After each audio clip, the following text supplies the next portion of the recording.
Super കൺമണിയുടെ latest promo റിവ്യൂയിലേക്ക് എല്ലാവർക്കും സ്വാഗതം. അങ്ങനെ ബലരാമൻ ഹോസ്പിറ്റലിൽ വന്ന് സാഗറിനെയും സുജാതയെയും കയ്യിലെടുക്കാണ്. മാത്രമല്ല കൃഷിനെതിരെ ചില പാരകൾ കൂടി വെച്ചിട്ടാണ് അവിടെ നിന്നും പോകുന്നത്. ഇപ്പോൾ കൃഷിനേക്കാൾ ആശ്വാസമാകുന്നത് ബലരാമനാണ് എന്നുള്ള രീതിയിൽ സാഗറും സുജയും സംസാരിക്കുന്നത് കേൾക്കുമ്പോൾ കൃഷിന് ശരിക്കും ദേഷ്യം വരുന്നുണ്ട്. അതുപോലെ തന്നെ കൃപയ്ക്ക് വേണ്ടി ഹോസ്പിറ്റലിൽ എല്ലാ കാര്യങ്ങളും ബലരാമൻ ചെയ്തു കൊടുക്കുന്നുണ്ട്. ഒരേട്ടന്റെ സ്ഥാനത്ത് നിന്ന് ആ കുട്ടി ഓരോ കാര്യങ്ങളും ചെയ്യുന്നതെന്നൊക്കെ സുജ പറയുന്നുണ്ട്.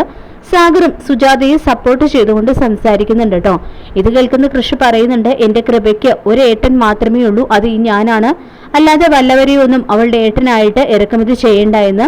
അതുകൊണ്ട് അവന്റെ പേര് പറഞ്ഞ് നിങ്ങൾ എന്നെ ഇനിയും വിഷമിപ്പിക്കാൻ നിന്നാൽ ഞാൻ എന്തെങ്കിലുമൊക്കെ ചെയ്തു പോകും എന്നൊക്കെ പറയുന്നുണ്ട്. ആ സമയത്ത് സാഗറിനാണെങ്കിൽ കൃഷ്ണനോട് വല്ലാത്തൊരു വെറുപ്പ് ഉണ്ടാകുന്നുണ്ട് കേട്ടോ. സുജയാണെങ്കിൽ കൃഷ്ണനെ പിടിച്ച് പൊട്ടിക്കരയാണ്. കൃഷ്ണന്റെ സങ്കടം അത്രത്തോളം ഉണ്ടെന്ന് ചിന്തിച്ചിട്ടാണ് കേട്ടോ അങ്ങനെ ചെയ്യുന്നത്.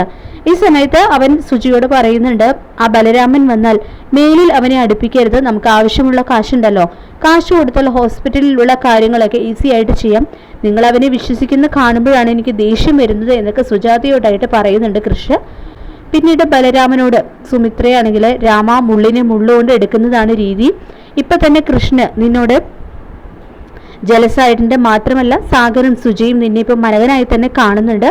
അതുകൊണ്ട് എനിക്ക് പറയാനുള്ളത് കൃഷ്ണന്റെ കൈ കൊണ്ട് തന്നെ കൃപയും തീരണം.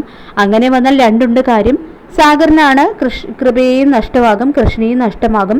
എന്തുകൊണ്ട് നമുക്ക് നേട്ടങ്ങളാകും വരാനായിട്ട് പോകുന്നത് എന്നൊക്കെ സുമിത്ര പറയുന്നത് കേൾക്കുമ്പോൾ അമ്മ എന്ത് പറഞ്ഞാലും ഞാൻ അനുസരിക്കും.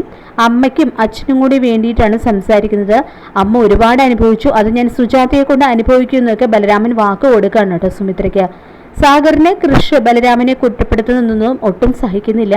വളരെ ദേഷ്യത്തിൽ തന്നെ പറയുന്നുണ്ട്, ഇത് ഹോസ്പിറ്റലിലായി പോയി, അല്ലെങ്കിൽ നിന്റെ കരണം അടിച്ചു പൊളിച്ചേനെ എന്നൊക്കെ പറയുന്നുണ്ട്. അപ്പൊ സാഗറാണെങ്കിൽ അത്രയും പറഞ്ഞതുകൊണ്ടാണോ എന്നറിയില്ല, കൃഷ് സങ്കടപ്പെട്ട് ഹോസ്പിറ്റലിൽ നിന്ന് ഇറങ്ങി പോകുന്നുണ്ട്.